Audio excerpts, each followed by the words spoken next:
નમસ્કાર. આજના ITI e learning પ્રોગ્રામમાં આપ સૌનું હાર્દિક સ્વાગત છે.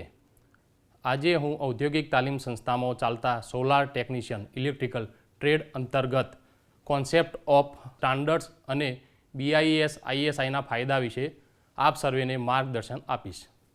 આજના આ સેશનમાં આપણે સ્ટાન્ડર્ડ શબ્દનો પરિચય, તેની જરૂરિયાત તથા તેના ઉપયોગની માહિતી મેળવીશું તથા આપણે BIS સંસ્થા એટલે કે બ્યુરો ઓફ ઇન્ડિયન સ્ટાન્ડર્ડથી થતા ઉત્પાદક અને ગ્રાહકને ફાયદા વિશે પણ આપણે જાણીશું તથા ઇન્ટરનેશનલ લેવલે ચાલતી વિવિધ સંસ્થાઓ જેવી કે ISO વગેરેની પણ માહિતી મેળવીશું.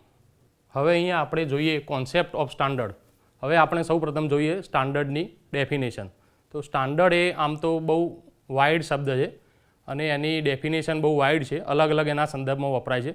પરંતુ અહીંયા આપણે ઔદ્યોગિક એકમોમાં જે ઉત્પાદિત વસ્તુઓ છે એના સંદર્ભમાં આપણે જોઈએ સ્ટાન્ડર્ડ શબ્દનો અર્થ તોલમાપ, ગુણવત્તા વગેરેનું અમુક નિશ્ચિત પરિમાણ કે ધોરણ, એટલે કે કોઈ ચીજ વસ્તુની બનાવટમાં રહેલી ગુણવત્તા, એની માપ સાઇઝ અને એની ચોક્કસતા એને દર્શાવી શકીએ. કોઈપણ કાર્યમાં ચોક્કસ ગુણવત્તા, માપ અને ધોરણ જળવાઈ રહે તે માટે નિયમ અને બંધારણ નક્કી કરવામાં આવે છે, જેથી ગ્રાહકને ફાયદો થાય અને ઉત્પાદન કરનારને ફાયદો થાય અને બજારમાં એક સરખી ગુણવત્તા, વજન અને માપવાળી વસ્તુઓ મળી રહે. આપણે ઇન્ડસ્ટ્રીમાં જ્યારે કોઈ પ્રોડક્ટ બનાવવામાં આવે છે ત્યારે એના ચોક્કસ નિયમ અને એનું બંધારણ નક્કી કરવામાં આવે છે, તેથી ગ્રાહકને ફાયદો થાય અને જે ઉત્પાદક હોય, ઇન્ડસ્ટ્રી જે વસ્તુ બનાવતી હોય તેને પણ ફાયદો થાય. એના માટે ચોક્કસ નિયમો અને બંધારણ નક્કી કરવામાં આવે છે. ઉત્પાદિત જે વસ્તુ હોય છે એ એસેસરીઝ સાથે સંકળાયેલી હોય છે, એનો ઉપયોગ સ્વતંત્ર રીતે થતો નથી.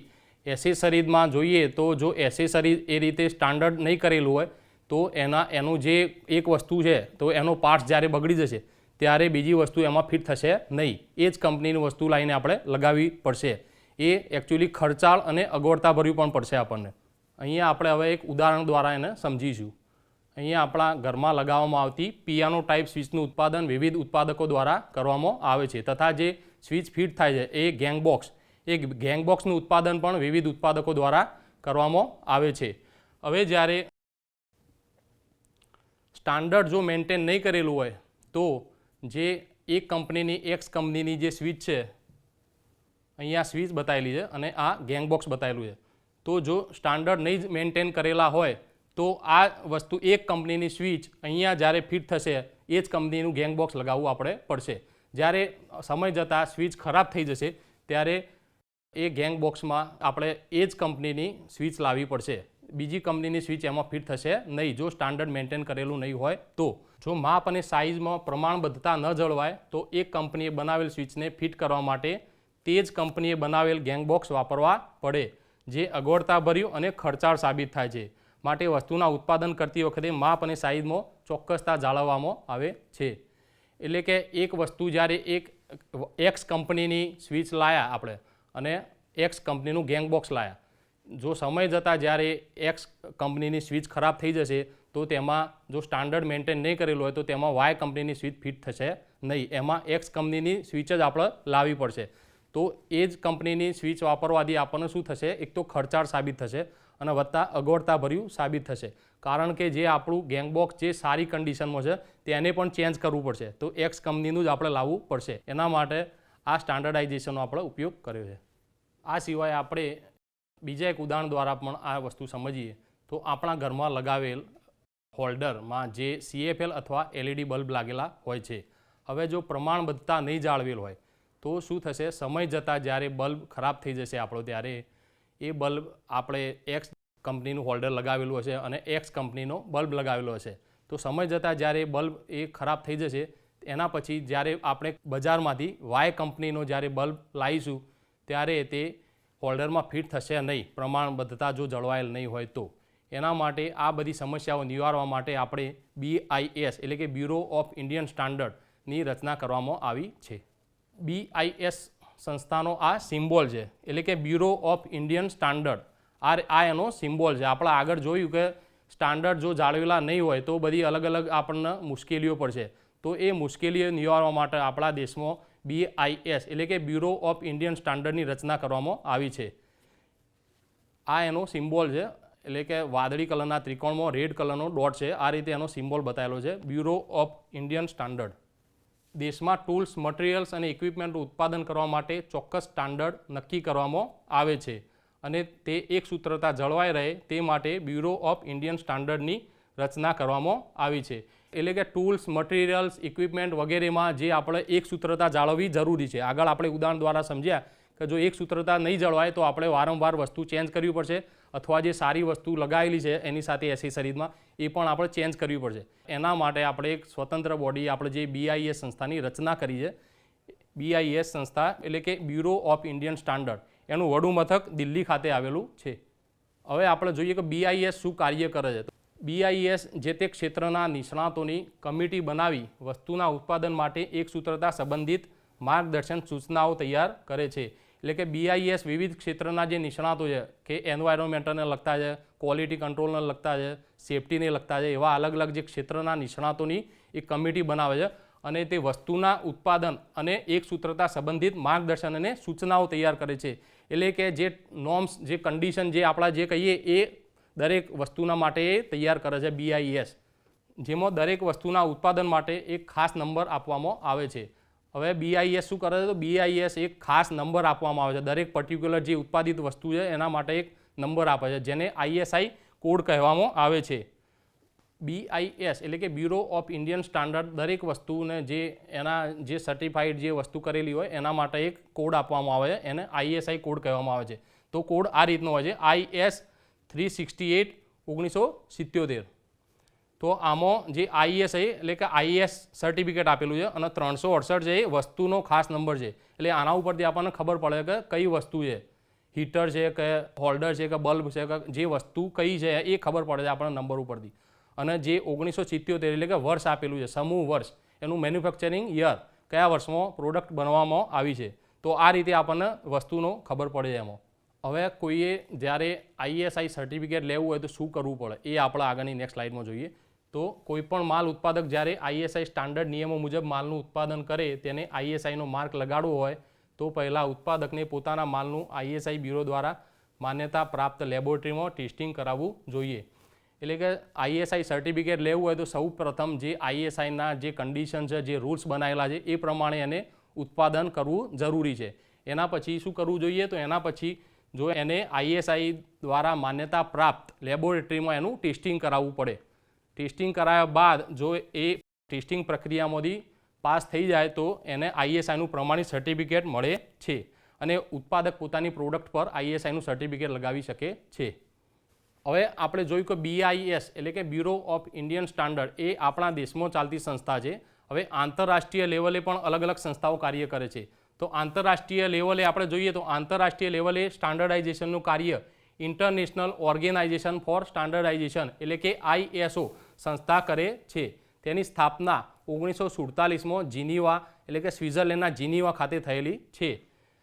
તેમાં વિશ્વના 164 દેશો હાલ કાર્યરત છે. ISO જે છે એ ઇન્ટરનેશનલ લેવલે સર્ટિફિકેટનું કાર્ય કરે છે. જેમ આપણા દેશમાં BIS સંસ્થા જે સર્ટિફિકેટ આપે છે તે જ રીતે જે ફોરેન કન્ટ્રીમાં જે આપણે બધા નોર્મ્સને એના જે કન્ડિશન આપણી જો કંપનીઓ બધી એના મતલબ એ પ્રમાણે માલનું ઉત્પાદન કરતી હોય તો એને ISO સર્ટિફિકેટ આપવામાં આવે છે. ISOમાં ISO 9001, ISO 14001 વગેરે એવા કોડ આપવામાં આવે છે એ જે સેફટી અને ક્વોલિટી કંટ્રોલને લગતા છે. હવે આપણે આંતરરાષ્ટ્રીય લેવલે જે બીજી સંસ્થાઓ જોઈએ તો સૌપ્રથમ જોઈએ તો બ્યુરો ઓફ ઇન્ડિયન સ્ટાન્ડર્ડ એટલે કે BIS એ ભારતની આપણી જે સ્ટાન્ડર્ડાઇઝેશન માટેની સંસ્થા છે. પછી જાપાનીઝ ઇન્ડસ્ટ્રીયલ સ્ટાન્ડર્ડ એટલે કે JIS એ જાપાનમાં આવેલી જે સ્ટાન્ડર્ડાઇઝેશન માટેની સંસ્થા છે. અમેરિકામાં જોઈએ તો અમેરિકન સ્ટાન્ડર્ડ એસોસિએશન એટલે કે ASA એ અમેરિકાની પોતાની સંસ્થા છે. પછી બીજી છે BIS એટલે કે બ્રિટિશ સ્ટાન્ડર્ડ ઇન્સ્ટિટ્યૂટ એ જે ઇંગ્લેન્ડની પોતાની સ્ટાન્ડર્ડાઇઝેશન માટેની સંસ્થા છે. ડેચ ઇન્ડસ્ટ્રી નોર્મેન DIN જર્મની માટેની જે સ્ટાન્ડર્ડાઇઝેશન માટેની સંસ્થા છે. અને રશિયાની છે GOST એટલે કે ગો સ્ટાન્ડર્ડ એ સ્ટાન્ડર્ડાઇઝેશન માટેની સંસ્થા છે. હવે આપણે સ્ટાન્ડર્ડ અને સ્ટાન્ડર્ડાઇઝેશનના ફાયદાઓ જોઈએ અહીંયા. તો સ્ટાન્ડર્ડ વસ્તુઓ આપણે જે બનાવી, જે નોર્મ્સ બનાવ્યા, જે રૂલ્સ બનાવ્યા એનાથી હવે આપણને શું ફાયદાઓ થાય છે તો એનાથી ગ્રાહકને અને જે ઉત્પાદક વસ્તુનું જે પ્રોડ્યુસ કરે છે ફેક્ટરીમાં જે બનાવે ઉત્પાદક, એ બંનેને શું શું ફાયદાઓ થાય છે એ આપણે અહીંયા જોઈએ. તો સૌપ્રથમ ઉત્પાદન કરનારને શું શું ફાયદાઓ થાય છે. તો ઉત્પાદન પ્રક્રિયા સરળ બનાવે છે, ક્વોલિટી કંટ્રોલ સિસ્ટમની ઓળખ થાય છે. એટલે કે જો સ્ટાન્ડર્ડાઇઝેશન કરેલું હોય તો ઉત્પાદન પ્રક્રિયા સરળ બને છે. એટલે કે જે નોર્મ્સ અને કન્ડિશન નક્કી જ કરેલા હોય તો એ પ્રમાણે એ વસ્તુ એની બનાવવાની હોય તો એ પ્રમાણે જેની ઉત્પાદન પ્રક્રિયા હોય એ સરળ બની જાય. અને ક્યુસીની સિસ્ટમની ઓળખ થાય છે, ક્વોલિટી કંટ્રોલ સિસ્ટમની ઓળખ થાય છે. આમનાથી ઉત્પાદન કરકસરમાં વધારો થાય છે. એટલે કે જે રનિંગ કોસ્ટ હોય એમાં એ ઘટાડો કરે છે, કારણ કે જે વસ્તુ ફિક્સ જ છે કે આ રીતે બનાવવાની, એના ટર્મ્સ, નોર્મ્સ અને સ્પેસિફિકેશન એ દરેક એનું ફિક્સ જ છે. એના માટે જે અલગ અલગ જે સ્પેસિફિકેશનની વસ્તુઓ બનાવવાની રહેતી નથી. એના માટે જે રનિંગ કોસ્ટ છે, જે ઉત્પાદક માટે જે રનિંગ કોસ્ટ છે એમાં શું થાય છે, એની રનિંગ કોસ્ટમાં ઘટાડો થાય છે. એટલે કે કરકસરમાં વધારો થાય છે. દેશ અને વિદેશમાં ઉત્પાદિત વસ્તુની સારી છાપ ઉત્પન્ન થાય છે. હવે BIS અને ISO જે સંસ્થાઓ છે એના જો આપણા જોડે સર્ટિફિકેટ હોય તો એનાથી શું થાય છે, BIS માટે દેશમાં અને ISO સંસ્થા માટે વિદેશમાં એ ઉત્પાદિત વસ્તુની સારી છાપ ઉત્પન્ન થાય છે. એટલે કે એ જે પ્રમાણિત વસ્તુ છે એ સર્ટિફિકેટ હોય તો એ પ્રમાણે વસ્તુની સારી છાપ ઉત્પન્ન થાય છે. રિટેલર અને હોલસેલર વેપારીના વિશ્વાસમાં ઉત્પાદન પ્રત્યે વધારો થાય છે. દેશની અગ્રણીય સંસ્થાઓ વેપારીઓ કે સ્થાનિક ક્ષેત્રે ISI માર્કવાળા માલ સામાનની ખરીદી કરવા માટે અગ્રતા આપે છે. એટલે કે દેશની અગ્રણીય સંસ્થાઓ સરકારના વિવિધ જે ટેન્ડરિંગ હોય એમાં જે ISI માર્કાવાળી જે વસ્તુ હોય તો એના માટે જે સંસ્થા અગ્રતા ક્રમ આપે છે એની ખરીદી કરવા માટે, પરચેસ કરવા માટે, બરાબર. તો એનાથી ઉત્પાદકને ફાયદો થાય છે. હવે અહીંયા આપણે જોઈએ કે ગ્રાહકને શું ફાયદો થાય છે. તો સ્ટાન્ડર્ડ વસ્તુઓ પસંદ કરવામાં મદદ મળે છે. સર્ટિફાઈડ વસ્તુ હોય તો એને એકદમ ઇઝીલી એ પોતે વસ્તુ પસંદ કરી શકે છે કે આ BIS માન્યતા પ્રાપ્ત છે તો એ વસ્તુ સ્ટાન્ડર્ડ હશે, એ પ્રમાણે એ પોતાની વસ્તુ પસંદ કરવામાં મદદ મળે છે. ISI માર્કાવાળો ખરીદેલ માલ સામાન નીચી ગુણવત્તાવાળો હોય તો રિપ્લેસ કરી આપે છે. એટલે કે જ્યારે ઉત્પાદકે પોતાનું BIS દ્વારા જે ISI કોડ આપેલો છે અને ગ્રાહક જ્યારે ત્યાં એ કંપનીમાંથી જ્યારે માલ સામાન લેવામાં આવે છે ત્યારે જો એ માલ સામાન નીચી ગુણવત્તાવાળો હશે, એટલે કે એની ક્વોલિટી ઓછી મેન્ટેન થયેલી હશે તો એ પ્રમાણે શું કરશે, જે ઉત્પાદક છે એ ગ્રાહકને જેનો માલ સામાન છે રિપ્લેસ કરી આપશે. છેતરપિંડી અને શોષણ સામે રક્ષણ મળે છે. એટલે કે ISI જે આપણે કોડ આપેલો છે BIS સંસ્થા દ્વારા તો એમાં છેતરપિંડી આમ તો થાય જ નહીં, પણ જો કદાચ ક્વોલિટી એનો મેન્ટેન નહીં કરી હોય તો એ રિપ્લેસ કરી આપશે. એ રીતે આપણને શોષણ સામે રક્ષણ મળે છે અને શોષણ થશે નહીં ગ્રાહકનું. ગ્રાહક સુરક્ષા હેઠળ કેસ કરી શકે છે. જો ISI સર્ટિફિકેટવાળી વસ્તુ હશે તો એ આપણે કોર્ટમાં કેસ પણ એમાં કરી શકીએ છીએ. જો આપણે નીચી ગુણવત્તાવાળી વસ્તુ આપણને આપી છે તો એમાં આપણે કોર્ટમાં પણ જઈ શકીએ છીએ. હવે અહીંયા આપણે ટૂંકા પ્રશ્નોત્તરી જોઈએ તો પરીક્ષામાં કઈ રીતે પૂછાય છે એ રીતે જોઈએ. તો BIS સંસ્થાનું વડું મથક ક્યાં આવેલું છે. તો આપણે આગળ ચર્ચા કરી કે BISનું વડું મથક ક્યાં આવેલું છે, તો દિલ્હીમાં આવેલું છે, બરાબર. પછી BIS સંસ્થાનું ફૂલ ફોર્મ પણ ઘણી વખત પૂછાય છે, તો બ્યુરો ઓફ ઇન્ડિયન સ્ટાન્ડર્ડ. એ જ રીતે પછી બીજો ક્વેશ્ચન છે કે IS 368 1977 એ હીટરનો ISI કોડ નંબર છે, તેમાં વસ્તુનો નંબર કયો છે.